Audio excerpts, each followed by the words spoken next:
주신 말씀 로마서 16장 17절에서 20절까지 말씀입니다. 제목이 사탄을 발 아래입니다. 그럼 서로 인사할까요? 사탄을 발 아래 밟아버리겠습니다. 네. 자, 네. 밟자고 하니까 너무 신나셨는데 우리 말씀을 같이 읽겠습니다. 제가 한 절 읽고 여러분 한 절 읽어주시면 되겠습니다. 형제들아 내가 너희를 권하노니 너희 교훈을 거스려 분쟁을 일으키고 거치게 하는 자들을 살피고 저희에게서 떠나라.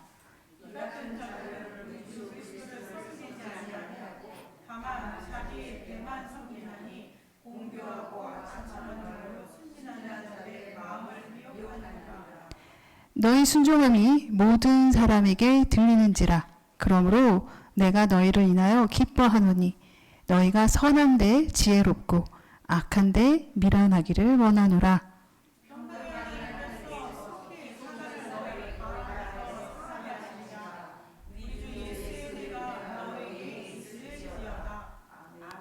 아멘.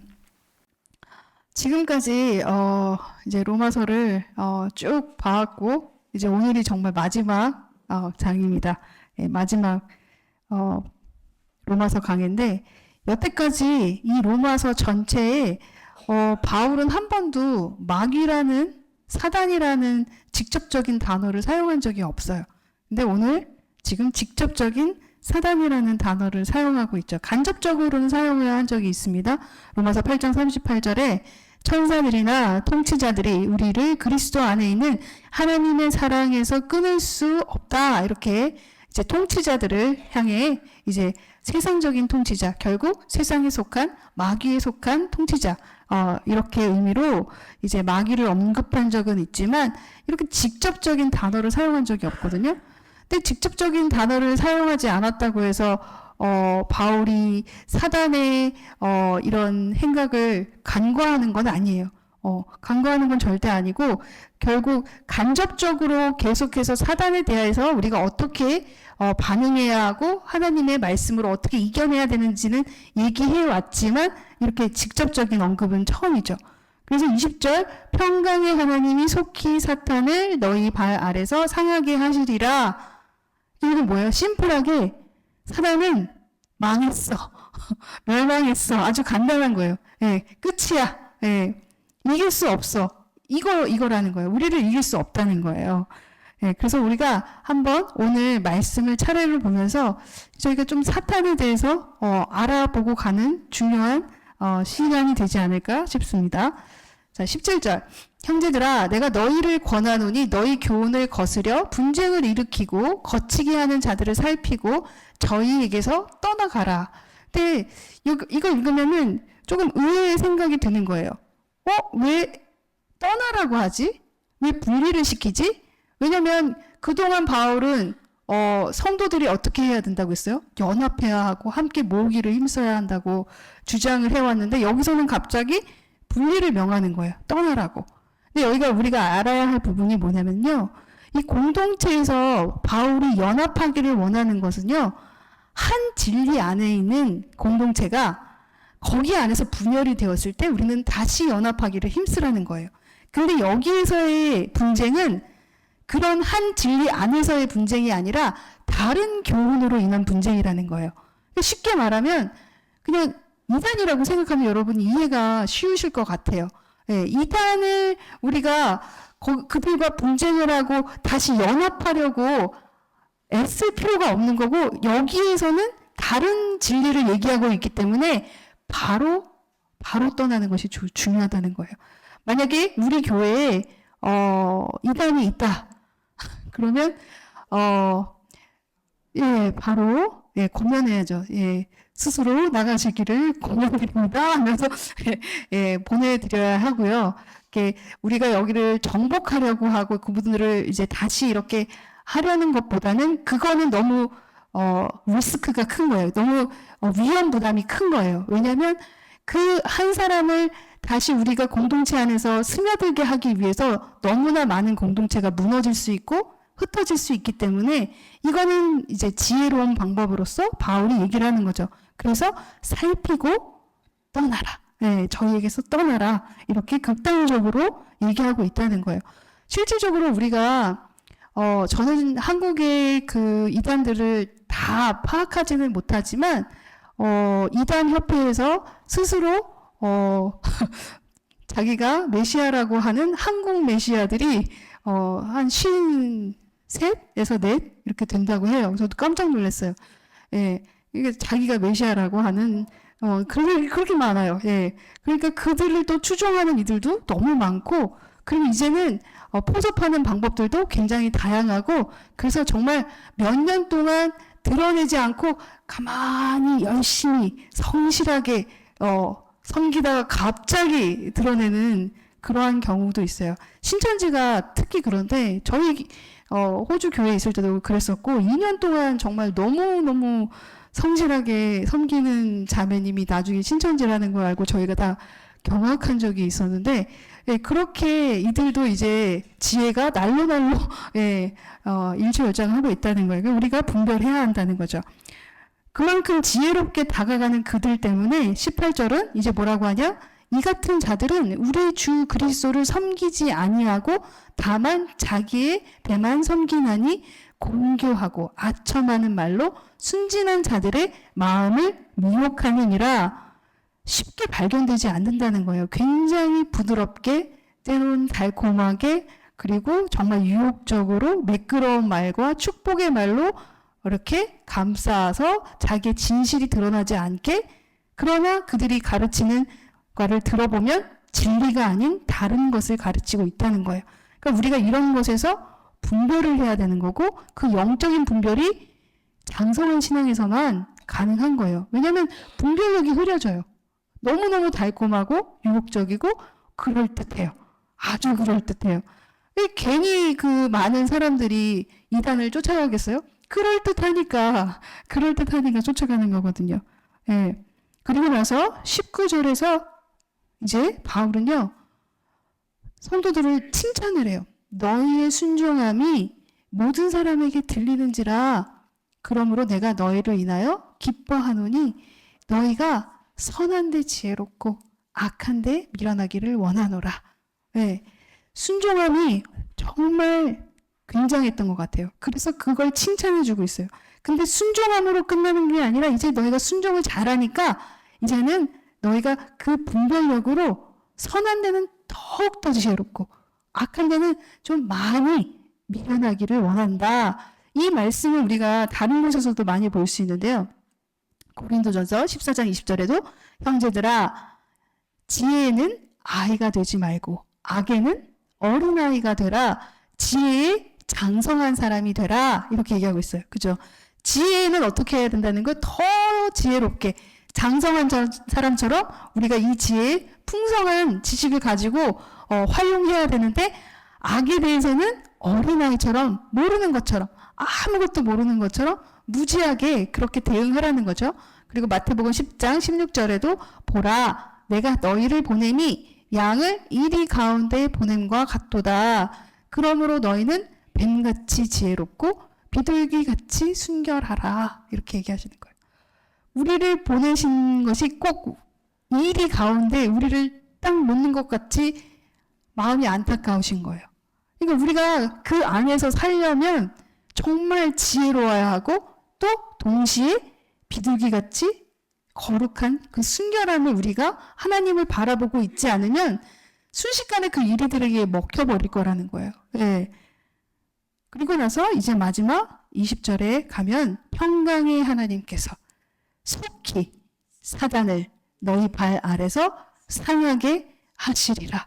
우리 주 예수의 은혜가 너희에게 있을지어다. 예.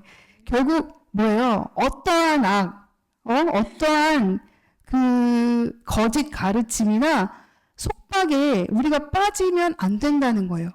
왜냐하면 결론이 이미 나온 거예요. 결론이 뭐래요? 사단이 발 아래에 상하게 된대요. 근데 우리가 그걸 쫓아가면 우리도 같이 그 발 아래에서 같이 걔네들이랑 죽는 거예요. 이 결론이 난 이 상황을 너희가 알고 거기에서 나와야 된다 이거예요. 예, 이게 결론이니까. 예, 사단의 일에 가담하지 않도록 경고를 하는 거죠. 거기에 결국 겉은 지금 당장은 유혹적이고 달콤해 보이고 나에게 안위를 줄 것 같고 평강을 줄 것 같고 안식을 줄 것 같고 뭔가 여유를 줄 것 같은 그 모습 속에 사단이 있고 그 사단을 따라갔을 때 우리는 결국 사단과 함께 발에 깔려 죽을 수밖에 없는 결론을 지어준 거예요. 네. 그럼 우리가 사탄에 대해서 우리가 정확하고 명확하게 인지하고 살아야 되는 게 뭐냐면요. 여러분, 큰 그림을 그리셔야 돼요. 큰 그림, 항상. 사탄은요, 패배해요. 언제나 패배한다는 거예요. 네. 사탄이 우리를 이길 수 있는 방법은 없어요. 네. 그래서 이게 너무나 우리에게 큰 위로를 준다는 거예요. 왜요? 여자의 후손이 창세기에 이미 약속의 말씀이 기록이 되어 있어요. 창세기 3장 15절에 여자의 후손이 뱀의 머리를 상하게 할 거라고 했어요. 여자의 후손이 누구를 의미하냐? 예수 그리스도. 예수님께서 뱀의 머리, 사단을 상하게 할 거라는 거예요. 그래서 예수님께서 오셨잖아요. 그리고 예수님이 오시면서 그 말씀을 또 확증해 주시는 말씀이 요한일서 3장 8절에 하나님의 아들이 나타나신 것은 마귀의 일을 멸하려 하심이라.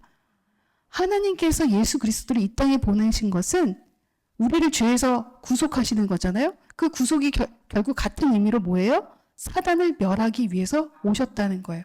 그럼 이미 구약과 신약의 모든 부분에 걸쳐서 이 약속이 여러 군데에 이미 증명이 되어 있다는 거예요. 그럼 우리는 여기에서 두려움이 있을 필요가 없다는 거죠. 그죠? 네. 결국 예수님께서 십자가의 죽음과 부활로 이미 승리를 우리에게 건네주신 거예요. 그래서 같이 십자가를 지면 우린 같이 죽고 같이 부활해서 언제나 승리라는 거예요. 언제나. 마귀는요, 착각했잖아요. 예수님만 십자가에 달면 내가 이기겠지. 그래서 십자가에 달아서 야호 하고 있는데 이게 아니었네? 부활을 하네? 승리를 하네?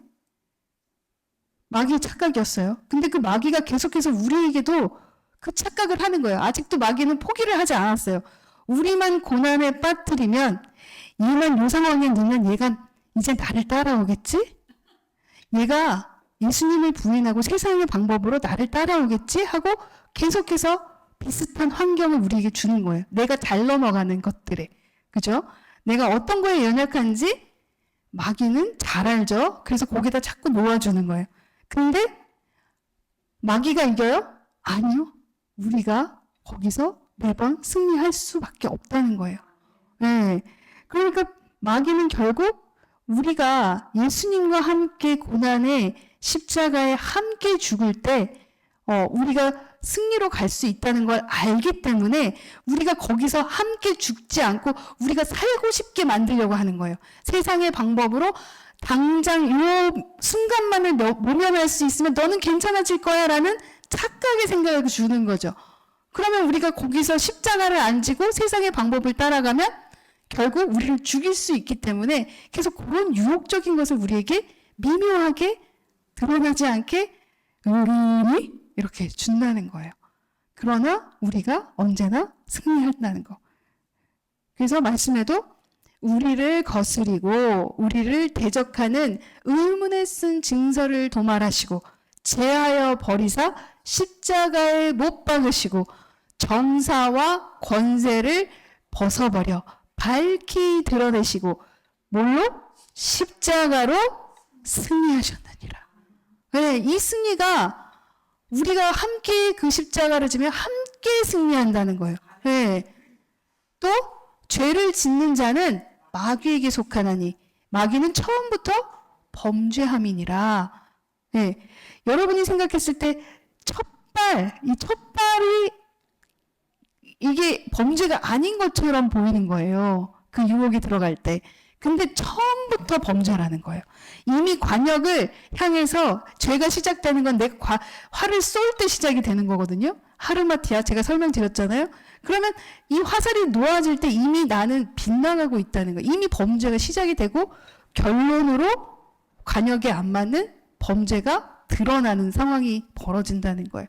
하나님의 아들이 나타나신 것은 어떻게 마귀의 일을 어떻게 멸하려 하심이라. 예. 예수님께서 이 땅에 오신 거는요, 멸하러 오신 거예요. 예. 그럼 예수님이 우리를 이미 다 승리까지 약속을 보장해 주시기 위해서 이 모든 것을 이미 끝내셨다는 거예요. 끝내셨다는 거. 이게 너무나 우리에게 큰 영광이라는 거죠. 하나만 더 볼게요. 또 만물을 그 발 아래 복종하게 하시고, 동일한 말씀이죠. 오늘 본문과 그를 만물 위에 교회의 머리로 주셔는, 마귀를 망하게 하고 예수께서 교회의 머리가 되시는 거예요. 우리가 교회들이잖아요. 예, 우리 위에 서주시는 거예요. 승리를 말씀해 주시고 있는 말씀이라는 거예요. 자, 근데 조건이 있어요, 여러분. 조건이. 우리가 언제나 승리하는데 그 조건은 첫째, 그리스도인이어야 하고, 그리고 둘째, 전신갑주를 입은 그리스도인이어야 된다는 거예요. 예, 만약에 내가 그리스도인이라고 스스로 얘기를 해요. 근데 내가 때로는 그 고난 속에서 십자가를 선택하지 않고 세상의 방법을 선택하면 나는 그 전쟁에서는 패하겠죠. 예. 그러면 여러분이 선택 속에서 내가 전신갑주를 입고 그리고 그리스도의 방법대로, 예수 그리스도의 방법대로 함께 죽고 사는 방법을 택하면 100% 여러분은 승리한다는 거예요. 예. 뭐냐면 여기 말씀에 써 있어요. 우리의 씨름은 혈과 육에 대한 것이 아니요 정사와 권세와 이 어두움의 세상 주관자들과 하늘에 있는 악의 영들에게 대함이라. 그러므로 하나님의 전신갑주를 취하라. 자, 앞에 12절에 어떠한 상황인지 나와 있어요. 우리가 어떠한 대상과 지금 전쟁을 하고 있는데 그 대상은 육으로 보이는 사람들, 혈과 육이 아니래요. 영적인 주관자들이래요. 근데 그들을 대적하는 방법이 하나님의 전신갑주를 취해야 된다는 거예요. 그래서 악한 날에 너희가 가능히 대적하고, 그러니까 우리가 이 전신갑주를 취하지 않으면 대적하기가 굉장히 어렵다는 것을 미리 알려주시는 거예요. 그리고 대적을 했을 때, 전신갑주를 입고 대적을 했을 때 어떻게 되냐? 모든 일을 한 후에 서기 위함이라. 서기 뭐예요? 승리를 얘기하고 있는 거예요. 네. 결국 이 전신갑주가 우리가 들으면 와, 뭔가 많이 해야 될 것 같은, 뭐 잘해야 될 것 같은 그런 생각이 드는데 간단해요. 그냥 말씀 안에 거하시는 거예요. 그냥 말씀 안에 거하시는 거예요. 자, 뭐라고 되어 있어요? 마땅히 주의 종은 다투지 아니하고 모든 사람을 대하여 온유하며 가르치기를 잘하며 참으며 거역하는 자를 온유함으로 징계할지니. 자, 여기까지. 자, 우리에게 거역하는 자들이 어떻게 다가오느냐? 육적인 모습으로 다가와요. 그죠? 여러분에게 육적인 모습으로 굉장히 힘들게 여러분을 뭐 참소하거나 낮아지게 하거나 나를 안 좋은 상황으로 몰아가거나, 그래서 나를 힘들게 하는 그 모든 것은 육적인 사람들이 하는 거예요. 그죠? 근데 여기에서 우리가 그 하나님의 말씀에 전신갑주를 입은 사람은 이걸 영적으로 해석하는 거예요. 근데 그걸 어떻게 하냐?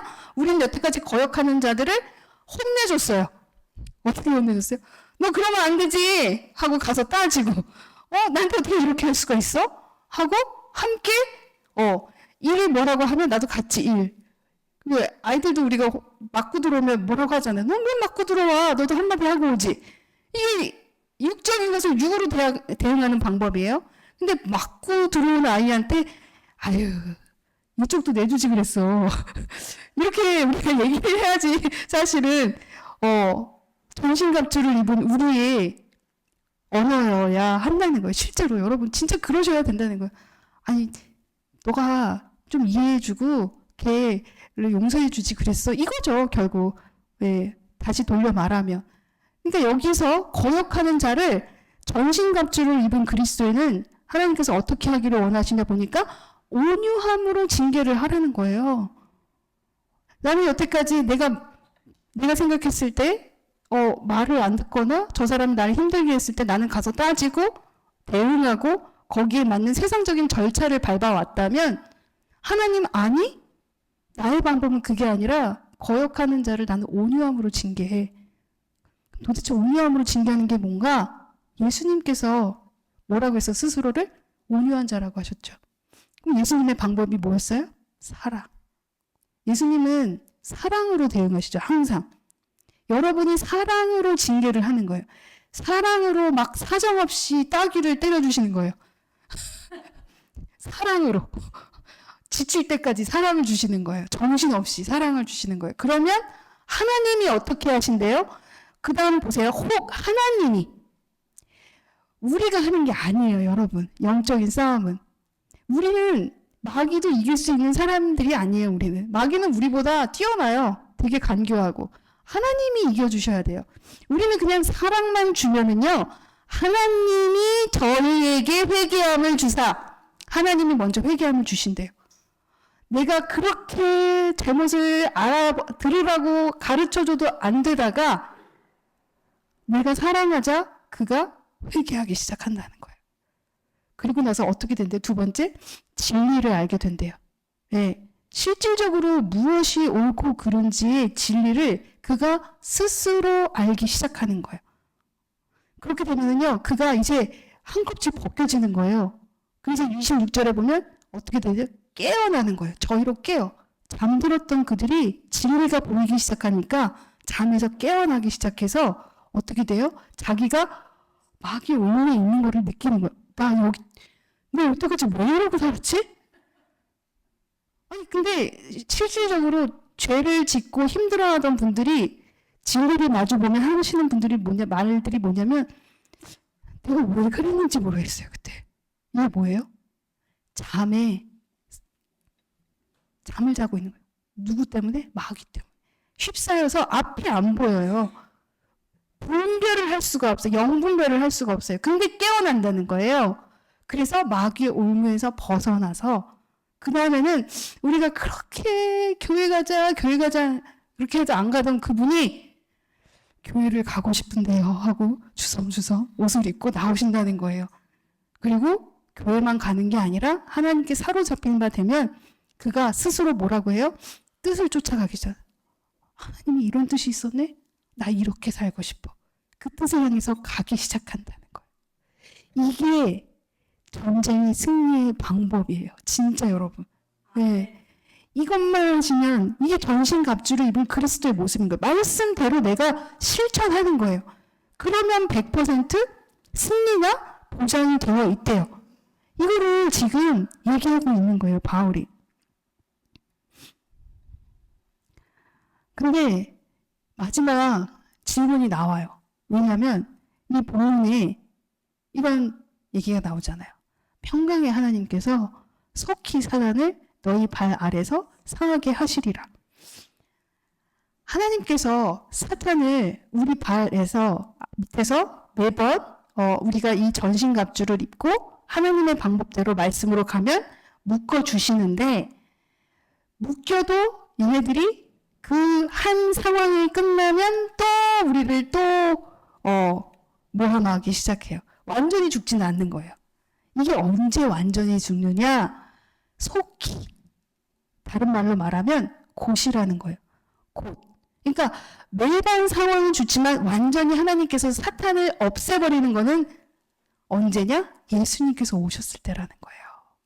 네. 근데 그 속히가 예수님께서 그 다시 오실 완전히 다 사단을 묶어서 무적행위 안으로 그냥 버리신 그때가 언제인지 우리는 사실 알지 못하죠.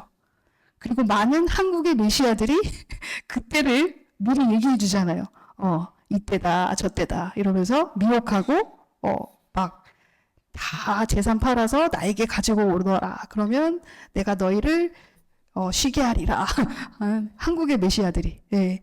그래서 너무나 많은 우리가 영분별을 못하는 그리고 정말 구원을 사모하고 영생을 사모하고 하나님께 소망이 있던 자들이 그런 정말 얄팍한 그런 말들의 유혹이 되어 정말 사단의 속임에 넘어간 그런 케이스가 너무 많잖아요. 근데 하나님께서는요, 지금 우리에게 속히 오시겠다고 했지만 그 속히가 언제인지를 말씀해 주신 적은 없다는 거예요. 누군가가 여러분에게 나는 들었어. 언젠지 알아. 그러면 이거 진짜예요, 가짜예요? 가짜예요. 네, 누가 그러면 사탄아 물러가라 하셔야 합니다. 네. 자, 근데 이거에 대해서 베드로 후서에 기록을 해놨어요. 가로되 주의 강림하신 약속이 어디 있느냐? 이 사람들이 궁금한 거야. 다시 오신다면 도대체 뭐 언제? 약속이 어디 있는 거야? 조상들이 잔후로부터 만물이 처음 창조할 때와 같이 그냥 있다 하니 이는 하늘이 옛적부터 있는 것과 땅이 물에서 나와 물로 성립한 것도 하나님의 말씀으로 된 것을 저희가 불어 잊으려 함이로다. 그리고 나서 좀 더 밑으로 내려가면 그것에 대한 대답을 이제 해주죠. 사랑하는 자들아, 주께는 하루가 천년 같고 천년이 하루 같은 이 한 가지를 잊지 말라. 주의 약속은 어떤 이에 더디다고 생각하는 것 같이 더딘 것이 아니요 오직 너희를 대하여 오래 참으사 아무도 멸망하지 않고 다 회개하기에 이르기를 원하시느니라. 그러나 주의 날이 어떻게 도적같이 오리니 그날에는 하늘이 큰 소리로 떠나가고 체질이 뜨거운 불에 풀어지고 땅과 그 중에 있는 모든 일이 드러나리로다. 네. 그래서 이 부분에 대해서 어떻게 하면 여러분에게 쉽게 설명할 수 있을까 하다가 존 파이퍼 목사님의 그 책에서 이제 이거를 존 파이퍼 목사님이 바울과 예수님의 주님의 대화처럼 만들어 놓으신 부분들이 있더라고요. 그래서 제가 이거를 그냥 제가 번역을 해서 약간 직역같이 조금 이상하게 들릴 수도 있지만 이걸 저희가 한번 보면서 이걸 보면 예수님이 하나님께서 원하시는 의도가 이런 거구나. 그럼 우리의 질문들은 이런 거가 될 수 있겠구나 하는 생각을 하실 수 있을 것 같습니다. 그래서 한번 보겠습니다. 자, 바울이 이제 질문하는 거예요. 주님, 도대체 언제까지입니까?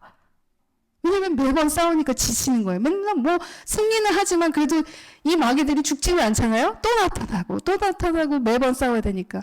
이 원수가 마침내 제거되고 교회의 고난이 끝날 때까지가 도대체 얼마나 걸리나요? 그랬더니 주님이 그것은 네가 알 수 있는 바가 아니다. 내 아버지께서는 비밀 회의를 통해 시간을 정하셨다. 그리고 그분은 한없이 지혜로우시고 한없이 선하시다. 이렇게 대답을 하세요. 근데 바울이 다시 질문합니다. 주님, 오랜 세월이 걸리는 건가요? 수백 년? 심지어 수천 년이 걸릴 수 있습니까? 라고 물어보는 거예요. 주님이 1000년이겠느냐? 아니면 2000년이겠느냐? 이것이 긴 것으로 느껴지느냐? 1000년은 나에게 하루와 같다. 이렇게 대답을 하세요. 바울이 다시 물어봅니다. 주님, 그러면 다시 오시는 이 예수님의 승리에 대해 제가 도대체 이들에게 어떻게 얘기를 해야 할까요? 그 시간에 대해서 도대체 뭐라고 말해야 할까요? 그랬더니 주님이 있는 그대로 나에 대하여 진실하게 진리를 그대로 얘기하면 된다. 이렇게 얘기하시는 거예요. 내가 올 때를 대비하게 해라. 이렇게 하는 거예요. 사람들이 무엇을 준비하여야 무엇이 도움이 될지 말해주거라. 시간이 중요한 게 아니라 무엇을 준비해야 되느냐가 더 중요하다는 걸 알려주라는 거죠. 사람들이 내가 언제 오는지 추측할 수 있다고 생각해서는 안 된다. 그렇게 되면 그들은 무관심의 패턴에 빠져 한순간에 멸망으로 끌려가게 될 것이다. 그렇겠죠? 자, 바울이 다시 물어봅니다. 그러면 주님, 우리 쪽에서는 속히 오실지 알 수 없는데, 왜냐하면 1000년이 하루 같다고 지금 하나님 말씀하셨는데 그게 도대체 언젠지 우리는 짐작이 안 되잖아요? 주님께서 속히 오실 것이라고 제게 말해야 한다는 말씀입니까? 또 그렇게 말하는 것은 실수가 되는 게 아닐까요? 애매한 거예요. 만약에 바울이 이제 곧 오실 겁니다. 그렇게 얘기했는데 곧 안 오시면 자기 잘못이 되는 거잖아요. 근데 주님이 아니, 그건 실수가 아니다. 내가 말하는 다른 많은 것들처럼 이 말 역시 어떤 사람들은 걸려 넘어지게 될 것이다. 여러분, 이 천년이 하루 같다는 말, 이 말만 우리가 걸려 넘어지는 게 아니라는 거예요. 사실 말씀 속에 기록한 여러 가지 말씀이 우리가 그 앞에 가리움이 있으면 모든 것이 걸려지는 말씀밖에는 없어요. 그러나 우리가 이 어두움이 벗겨지면 이 모든 말씀은 그냥 순종하는 말씀으로 바뀐다는 그 말씀을 해주고 계시는 거예요. 이 말 역시 어떤 사람들을 걸려 넘어지게 할 것이다. 조롱하는 자들이 와서 내 약속을 비웃을 것이다. 많은 넌 크리스천들이 비웃죠. 예, 그걸 얘기하고 계시는 거예요. 나는 그것을 안다. 그러나 거짓으로 내가 오는 시간을 예상하는 것처럼 말한다면 그것은 그들에게 오히려 해가 된다. 이렇게 얘기하시는 거예요. 그러니까 하나님이 생각하시는, 이미 하나님은 우리에게 가장 좋은 걸 말씀하시고 계시고 우리를 위해 준비하시잖아요. 하나님께서 만약에 그 타임을 세팅한 것을 우리가 알고 있다면 이게 오히려 우리에게 해가 된다는 거예요. 결국 사람들이 항상 준비되어서 충실하게 말씀 안에 있고 희망에 가득 차 있도록 돕지 못하는 상황이 된다. 이렇게 얘기하시는 거예요. 주여, 1000년이 지나도 2000년이 지나도 주께서 오시지 아니하면 그때 이 말씀을 읽는 주의 백성은 어떻게 생각하겠나이까? 누구예요? 우리죠.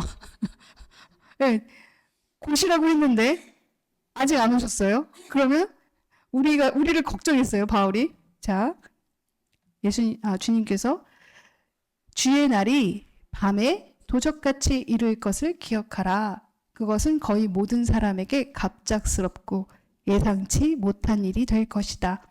세상은 평소와 같이 흘러갈 것이다. 그리고 그들에게 갑작스러운 멸망이 임할 것이다. 바울아, 그들이 곧 말씀 때문에 걸려 넘어지지 않도록 기도해 주어라. 그것이 나에게는 곧 일이고 그들에게는 갑작스러운 것임을 그들이 알게 되도록 기도해 주어라. 그들이 곧 그렇게 될 것을 기대하는 것이 오히려 무관심에 빠져 멸망에 빠지지 않는 가장 좋은 방법이라는 것을 이해하도록 기도해 주어라. 결국 뭐예요? 이것이 이해가 안 되는 2000년이 지났는데도 곧이라고 하는 하나님의 말씀이 다가오지 않은 이들을 위해 받아들여진 너희들이 기도해 주어라. 이거예요. 주님, 감사합니다. 제가 살아있는 동안 당신이 오는 것을 제가 너무나 바란다는 것을 주님도 아시잖아요. 여러분 바라십니까? 바라십니까? 예수님이 오늘 저녁에 오시기를 바라십니까? 왜 이렇게 다 시원찮지? 다니엘, 예수님이 오시는 걸 바라십니까? 와, 아직 결혼 안 했는데 괜찮으시겠습니까? 대답이 네, 3,200살. 결혼. 네. 근데 이거는 결국 뭐예요? 예수님께서 다시 오시는 걸 너무나 기다리는 이들은 결국 이 세상에는 미련이 없는 사람들이겠죠. 네. 근데 그 미련이 없다는 건 그만큼 이 세상 속에서 이 환난을 많이 경험한 것이라고 생각이 듭니다. 만약에 세상에 지금 당장의 유혹적인 것에 푹 빠져 있다면 예수님이 안 오셨으면 좋겠다. 좀 기다려주세요 하겠지만 내 상황이 녹록지 않고 힘든 가운데 있으면 너무나 당연히 나오죠. 이 말이 주님 저를 데려가 주십시오. 빨리 오십시오. 예, 이걸 우리가 바란다는 건 그만큼 이 세상에는 미련이 없다는 거예요. 지금 바울은 세상에 미련이 없습니다. 그래서 너무나 바란다고 얘기를 하고 있는 거예요. 저는 죽어서 제 몸이 썩는 것보다 생명을 입는 것을 너무나 원합니다. 오세요. 주님 빨리 오세요. 주님께서 이렇게 말씀하십니다. 나의 사랑하는 종 바울아, 내가 나를 바라는 것과 내가 속히 돌아오기를 바라는 것은 나에게 큰 기쁨이다. 로마인들에게 보내는 이 편지를 마무리하고 너희 뒤에 오는 사람들도 너와 같은 소망을 갖게 되도록 기도하거라. 그리고 그때까지 잊지 말고 사람들도 잊지 않도록 하여라. 내가 올 때 사탄을 너희 발 아래에서 상하게 할 것이라. 내 은혜가 너와 함께 있기를 바란다. 야, 아멘이죠. 저는 이 대화를 읽으면서 굉장히 은혜가 함께 되더라고요. 바울의 질문들이 결국 우리들의 질문이고 하나님께서 지금 바울에게 주신 그 대답이 결국 우리에게 주시는 동일한 대답이라고 생각이 들어요. 네. 지금 우리가 로마서의 여정을 다 왔잖아요. 네. 로마서에서 진짜 하나님께서는 바울을 통해 우리가 얼마나 죄인이었는데 얼마나 큰 은혜로 의롭다함을 칭함을 받았고 그냥 의롭다 칭함을 받은 것으로 끝나는 것이 아니라 그 의롭다함을 받은 당연한 의로운 자가 될 수 있도록 우리에게 교리를 알려주시고 그리고 그것이 결국은 행함으로 어떻게 연결이 되어야 되는지 사회에서 우리가 그 공동체에서 이웃에게 어떻게 전달이 되어야 되는지 설명해 주시고 그리고 마지막으로는 어떻게 결국 너희에게는 승리밖에 없어라는 딱 도장을 찍어주시는 느낌이었어요. 그러면 우리에게는 완벽하게 한 세트가 이루어진 진짜 로마서는 대단한 책입니다. 그러니까 우리가 이 마무리를 하면서 우리에게 확신이 오는 거죠. 아, 나는 죄인이었지만 의로워졌고 나는 부족한 의인이지만 계속해서 하나님이 나를 성화시키고 가고 계시고 그리고 내 모든 그 과정 속에서 하나님은 나에게 언제나 승리를 주시는구나가 우리에게 왔다는 거예요. 여러분이 이걸 생각하시면서 또 한 주 한 주 살아가시기를 바랍니다. 세상의 가치관으로 사는 건 정말 되게 유혹적이고 굉장히 쉬워 보여요. 근데 그게 정말 별거 아니라는 걸 우리가 하나님 안에 가치관에서 설 때 알 수 있는 거예요. 저 오늘 여기 오면서 아침에 이제 일찍 출발했거든요. 일찍 출발했을 때는요, 이 처음 가평에서는 괜찮았는데 황리로 오기 시작하니까 아직 얼어 있었어요. 약간 슬러시처럼. 근데 제 차가 이렇게 약한 차인 줄 이번에 느꼈는데 정말 거의 그냥 살짝 언덕도 못 올라가는 거예요. 살짝 언덕도. 그래서 처음에 여기 입구에 못 들어왔어요. 그게 못 들어온 게 뭐 그때는 이제 장로님께서 그 눈이 거기 다시 쌓인 거를 모르셨고 그 시작도 못 하는 거예요. 시작도. 뭐 올라갈 수도 없고 그냥 시작도 못 해서 이제 저쪽에 이제 권사님 댁이 가까운 곳에 있어서 거기다 이제 차를 대려고 이제 틀어서 거기를 가려고 하는데 그게 언덕도 아니에요, 여러분. 그냥 살짝 지대가 높아요. 근데 거기에 제 타이어 발자국이 이렇게 나 있는 거예요. 나중에 파킹하고 제가 돌아오는 길에 봤어요. 장로님이랑 같이 봤는데, 야, 네 차 지나온 거 좀 봐라. 이러는 거예요. 그랬더니 그 언덕도 아닌 거기를 그냥 이 차가 바퀴가 막 이렇게 나 있는 거예요. 이걸 보면서 좀 오늘 무슨 생각을 아침에 했냐면요.